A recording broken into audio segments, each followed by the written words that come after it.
Overseas? Me. Okay, how many have we got from Britain?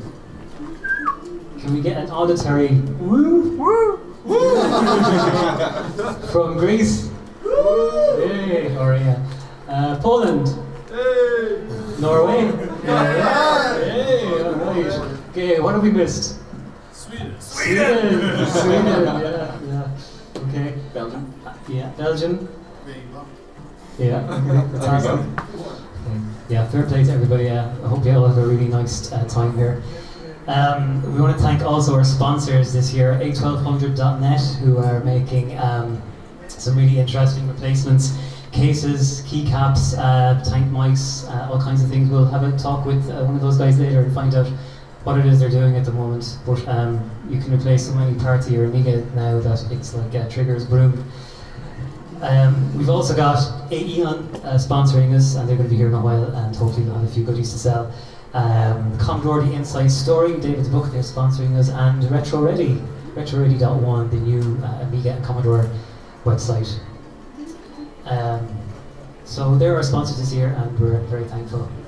And something that we want to say to everyone who's here today is to the day goes very, very, very quickly, and before you know it, you're packing up, going home, going, oh, should talk to him, should talk to him, should talk to her. So do make time to go around, meet new people, talk to people, to make friends, because that's what the Amiga is all about, kind of making connections with something we all love. So be sure to talk to each other and to get to know more people, and talk to at least one person you don't know over the weekend. Absolutely. And tomorrow especially is going to be pretty busy in here, so just have a wander around. If you're doing workshops tomorrow, get to know who's doing the workshop, and sort of make yourself known to them. We've got a couple of games competitions going on as well. So especially the Sensible World Soccer competition. The early rounds probably be best to get done today, so that so there's a bit of free time tomorrow, and with people doing different things, it can sometimes be a bit tricky to get it all done in time. So we'll be starting that today. So keep an eye on that, and if you want to take part in that, Kenny's your man. So go and talk to him. Yeah, tomorrow is going to be busy, so get started. Let's move on to the next section.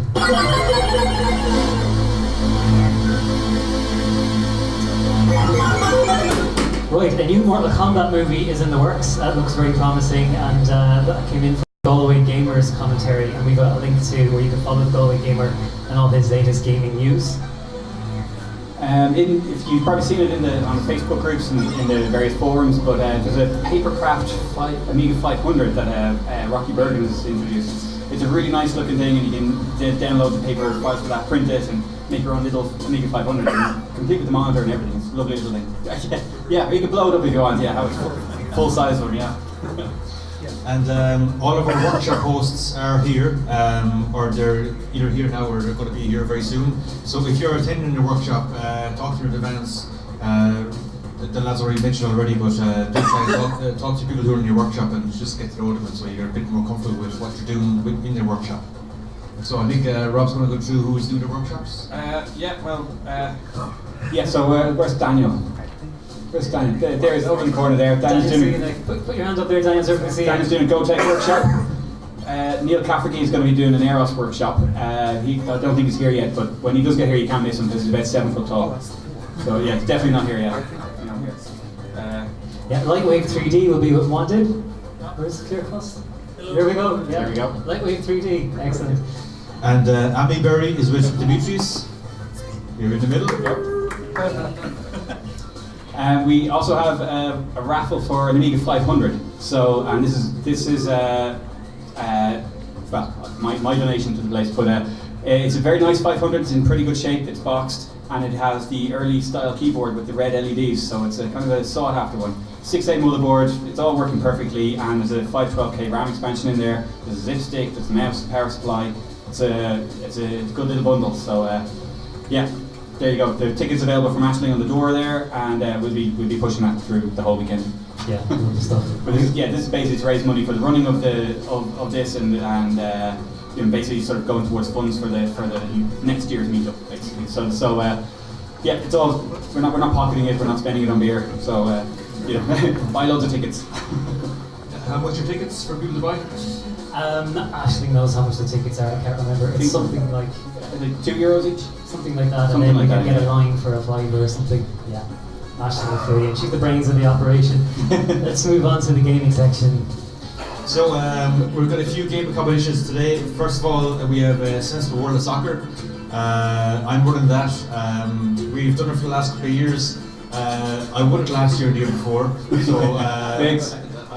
Yeah, fix, yeah. So I know I've got a target on my head. I've already a few tough games. So if you want to play, there is a board here. We can sign up your name for that. We also going to have a Speedball 2 competition. Anyone play Speedball 2? Yeah. Woo! Great, good stuff. We're going to have a competition run by Alessandro. That's going to start tomorrow, I think, is it? The Speedball 2. Alessandro's on his way, so it'll probably start tonight when we get back from the restaurant. But there's also a list here of Speedball 2, so if you want to stick your name down for Speedball 2, we can get a section going there. Yeah, and then we've got a couple of C64 games as well. So we've got a Paper Plane, which was a popular one last year. So Daniel's running that competition. Daniel over there in the corner again. And we've got Tower of Rubble with Thomas, and we'll be having that competition tomorrow. The prize for that is a physical copy of the actual game from the developer. So yeah, that'll be an interesting one to look at as well. It looks like a good game. And for anyone who wants to play a bit of Rainbow Islands, Pixel Vixen over there in the corner, yeah, you can go and get in touch there. She's got a dedicated machine there for it. And if you want to run your own game competition, right, we've got loads of different suggestions. Ravi and Dan from the Retro got in touch looking for micro machines. All you got to do is take one of the open machines or ask somebody if you can borrow one of theirs, and just go around and take a few names, get a few people together, and you can have a competition. If we've got a prize, you can even use the prize as well. We've also got skid marks will be running over here soon, and we've got 4 players going, I think, at the moment, and we're trying to make it up to 8. We will have an 8-player game though, don't worry. Yeah. And Stunt Car Racer, we've got, as of last year, we've got 3 lovely trophies. One for the Sensible World of Soccer, one for Paper Plane, 3D printed by Daniel Sliganek, and one for Stunt Car Racer. So you can sign up for any of those you want. And maybe just the last game to mention, did anyone here play Batman the movie? Few people play that? Because we're going to have a long play Batman the movie over there in the corner. If you want to see if you can finish that game in one set of lives, and the person who finishes it, whoever gets the furthest or finishes quickest wins a little prize for that as well. So that's one other game to take part in if you want. Yeah. Cool. Lovely. Okay, we'll move on to discoveries.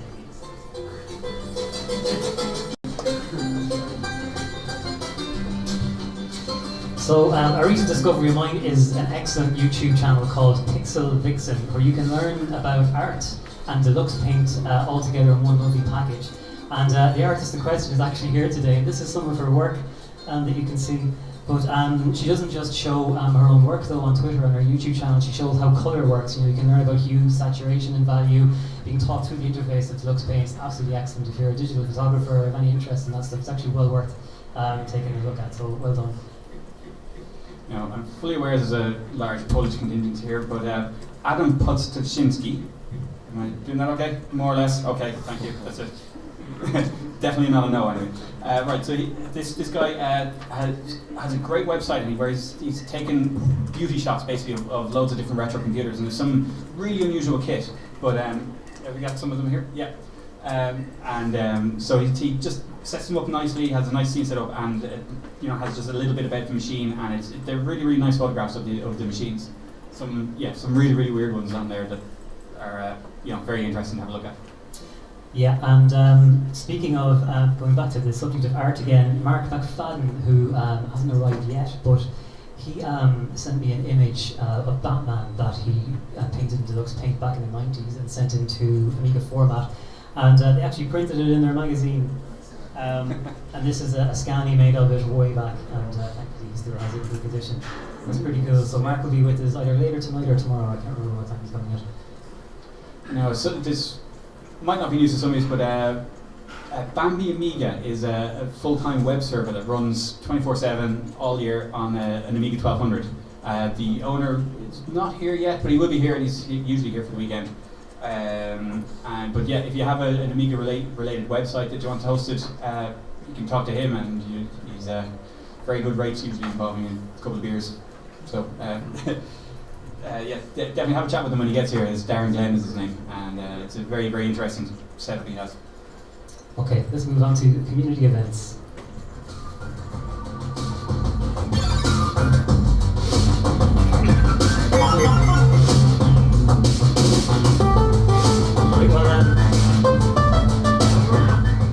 actually going to be very cheeky. There's only one event we're going to talk about, and that's Amiga Ireland 2020.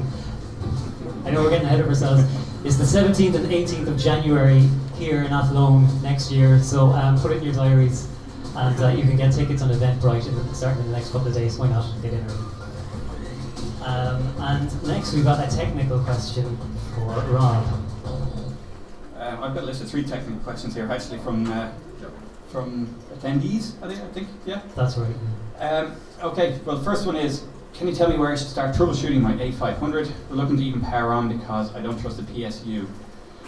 Well, to be honest, the Amiga PSUs aren't nearly as dodgy as the Commodore 64 ones, and it's probably not the end of the world. So it's worth trying as it is. The 500 is a fairly robust machine. If it has a battery in there, it might be leaking and damage it, but powering it up isn't going to make a difference there. So if it does have a battery in the expansion, you want to get rid of that. But in general, the power supply is probably fine. And if you really don't trust the power supply, if you have reason to think, if it's been sitting in a bucket of water for a year or whatever, you can get replacement ones fairly easily, or find someone who does electronic repairs, because they're easy also to hollow out and to fit a new internals into. So it still looks original, but it has a brand new power supply guts inside it. So that's an easy way of doing it.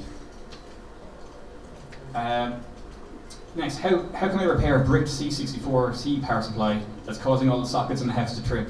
That's from Gerald. Is Gerald here? There's Gerald. Yeah, well, I would say fix that by putting it in the bin.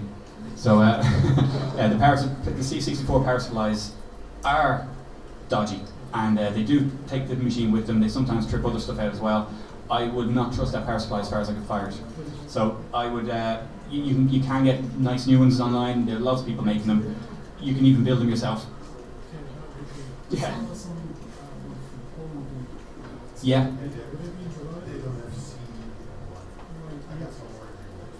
Would you like to take Gerald to the mic for this? He can ask the last question himself. Would you like to take the mic, Gerald, or are you happy?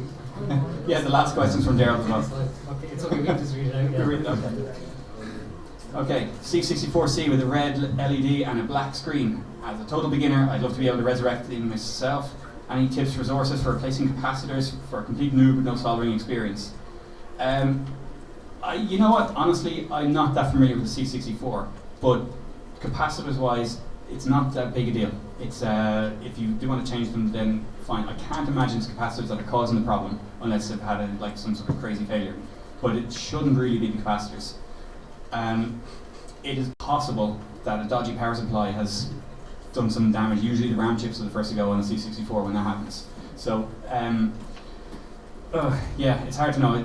If you get a known good power supply and try it, that's a way to work around it. But other than that, you're gonna need someone who's sort of a specialist at C64 stuff, because it's difficult to say, because you should be able to just learn. And there are lots of guides on it. All the schematics are online and available.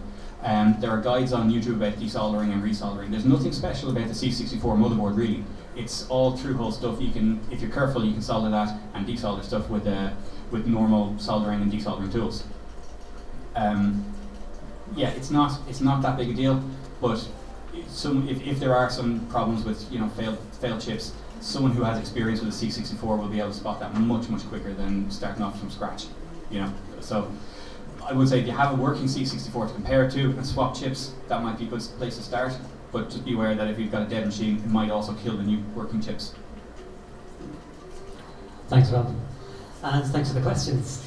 Okay, so some online activity. We're going to keep it minimal today. We've got 3 new members and the group online. Helg Kvalheim, Jerome Tell and Matthew Brow, so welcome to the group. Yeah, and we'd also like to thank people for donating, so big thank you to Paul Harrington, Matthew Whittle, John Mullins and Shane Clinton. Yeah, thanks very much everybody. Music was by virtualdimensions.de and Banjo Gaiani. Don't go anywhere, because in the next 2 minutes I think we're going to have, or less even, we're going to have John Schauler of the Amigos podcast up, and we're going to finish out with the theme tune from Mortal Kombat movie. Thank you, good luck. Thanks, bye-bye.